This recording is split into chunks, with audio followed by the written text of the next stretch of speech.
Que no le renovaron el repertorio fue a un famoso boxeador japonés, pero una pequeña introducción a la historia del japonés, que es única, probablemente única, porque está entre los 5 condenados a la pena de muerte que se salvaron de la ejecución, y la historia va a ser muy atrapante. Pero antes de decir eso, Japón y Estados Unidos, de los 7 países más importantes del mundo que conforman una unidad, son los únicos que tienen pena de muerte. Todos los otros derogaron o no tuvieron nunca incluida en el repertorio o en el catálogo represivo la pena de muerte. Estados Unidos, algunos estados, doctor, ¿no? Algunos estados, digo. En el caso de Estados Unidos, cuando hablamos de Estados Unidos... Hizo bien de decirlo. En Estados Unidos, algunos estados tienen la pena de muerte. Otros no la tienen. La eliminaron. Y Japón la tiene.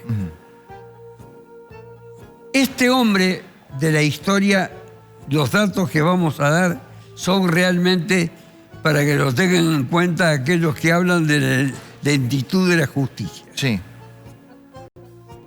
Tenía 30 años cuando lo acusaron del cuádruple homicidio de una familia en un distrito próximo a Tokio. Era un boxeador en alza. Pasó 48 años en el corredor de la muerte, sin que lo ejecutaran, obviamente. Sí, claro. Pues estoy hablando de él, sin que lo ejecutaran, porque había sucesivas apelaciones. Ese es el día que recupera definitivamente la libertad, acompañada de una enfermera del centro donde estaba ahora. Tiene 88 años. Bien. Pasó 48 años en el corredor de la muerte y sin que se le resolviera. Bueno, había planteos, había recursos, etcétera, que iban dilatando la toma de la decisión final, que los tribunales lo iban ratificando en el sentido que había que matarlo, que él era el autor. Ahora, entre esos 48 años en el corredor de la muerte, imagínense el corredor de la muerte en una cárcel de Japón, que no sé cómo será, pasó un recurso 24 años a consideración del Tribunal Superior. El Tribunal Supremo de Japón lo tuvo en estudio 24 años. Imagínense si alguien aquí pasa 5 años, 6 años con un recurso, que los hay. Sí, sí. Hay. Acá el Tribunal Superior de Justicia tiene recursos de casación de 2, 3. Más no, casi no pasa. Pero genera una gran alarma. Sí, una sí. Gran... sí. 24 años lo tuvo el Tribunal Supremo y ordenó que había que juzgarlo de nuevo. Y lo volvieron a juzgar y lo volvieron a condenar y lo volvieron a recurrir. Cuando cumplió 48 años de encierro y como estaba muy afectado en su salud, sin cerrar el proceso, y no por ser inocente, lo pusieron en libertad domiciliaria para que le atendiera la persona que ahí está con él, la persona que más lo ayudó, 91 años de edad, vivió para él, para cuidarlo, para que no se muriera. Ahora, habiendo llegado a 58 años la causa, desde que tenía 30, ahora que tiene 88, se dispuso finalmente su absolución. Pero el fiscal de la causa había pedido la condena. No obstante todo esto que le he contado, pero el tribunal dijo, ha llegado a la conclusión de que este hombre, ¿cuál es la percepción? Han pasado muchos jueces. 58 años de tramitación de la causa. Y el importante agregado es el siguiente.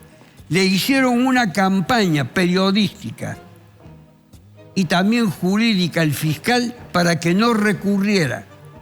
Porque si recurre, la causa sigue en trámite. Claro, claro. Entonces, en lugar de 58, es hasta el día en el que se muere.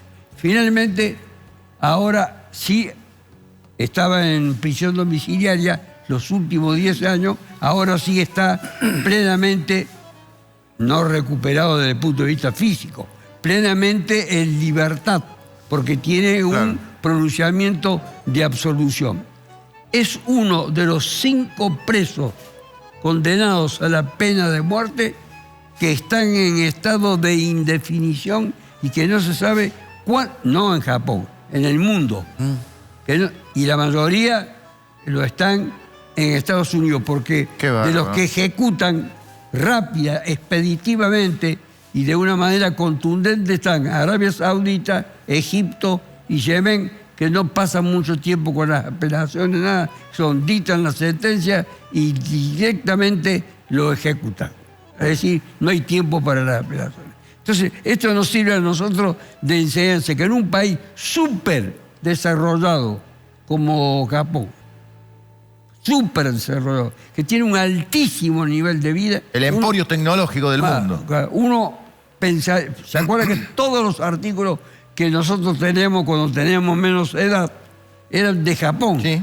Después vinieron los chinos que lo desplazaron con menos tecnología. Bueno, imagínense que ese país con ese desarrollo tiene, sin embargo, en las instituciones jurídicas semejante retraso. Me quedo con esto y me voy. 24 años teniéndolo el recurso el Tribunal Supremo. Los tipos no tienen ningún interés en la vida de nadie. Es decir, imagínenselo a estos tipos peleando en la Segunda Guerra Mundial, lo que le ocurriría a los soldados, pobladores, niños, mujeres, etcétera, de los lugares donde ingresaban. El tiempo del mundo no sería suficiente para reparar el daño que se le hizo a este hombre. Está claro, absolutamente. No creo que hagan ya ningún reclamo ni nada, porque me parece que debe estar en un estado de obnubilación. Y con solo haber obtenido la libertad en el sentido de que fue absuelto. Estaba en prisión domiciliaria. Ahí está con su gatito, con su hermana. Doctor, no lo quiero despedir antes de que, por favor, me responda lo que tiró la vaca, otro tema, nada que ver, pero hablábamos recién. Este tema de dañar el patrimonio público, los bienes, digamos... institucionales. Sí, de una plaza, el mobiliario urbano, como se le llama. ¿Es delito o contravención? ¿O depende el daño que se cause? No, puede ser delito si, como sea el daño. Si es una cosa insignificante, puede ser una contravención. Si no se respetan determinadas reglas de la utilización de esos servicios que se prestan en algunos servicios públicos o de los juegos que están instalados en plazas, etc. Pero si hay un daño, una afectación del patrimonio público, eso es un delito.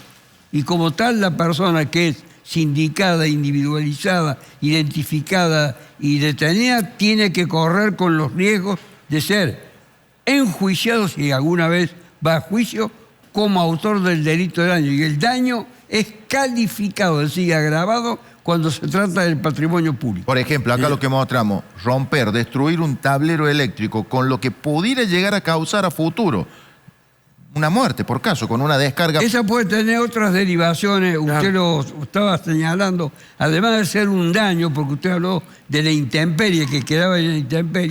No. Cables expuestos ahí. Puede tener algunas otras consecuencias que lo lleve a una figura, ahora tendría que examinar otra figura. Pero hay que ser mucho más severos con los que dañan el patrimonio público. Mucho más severos. Y le doy un solo ejemplo de un tipo que no me gusta para nada, pero que fue excelente como jefe de gobierno del estado de Nueva York, Rudolph Giuliani, que fue el defensor de Trump en las últimas elecciones y que erradicó todos aquellos sujetos que causaban perjuicio, daño y afectaban la seguridad pública. ¿Y acá cuál sería la pena, doctor, por el daño calificado? ¿Cuál sería la pena? No creo que pase de 3 años, no lo tengo en esto, no creo que pase de 3 años. Sí, pero puede ser pena de prisión efectiva. No es muy difícil, generalmente por el daño tienen una cierta tolerancia cuando ha sido insignificante. Ahora, los que hacen una práctica habitual de esto tienen que ser condenados. Eso sí, son los que afectan realmente el criterio no estético de una sociedad, sino la convivencia de las personas y generan un gran temor. Tenés 2 problemas, Vaca. Identificarlos, uno, que eso medianamente lo podría llegar a hacer si hay cámara, no sé. El otro que en muchos casos son menores los que terminan haciendo. En muchos casos, la mayoría te diría, son menores. Son menores los que lo hacen. Bueno, doctor, perdón que lo saqué de su tema, pero el doctor siempre me dice, usted pregunte lo que quiera. Por supuesto. Acá estamos para responder. Gracias, doctor. Un gusto como siempre. Bueno, hasta la semana que viene. Tengamos buenos días. Bueno, igualmente, doctor. Juli Pelayo, vamos con vos nuevamente. Dale, por favor.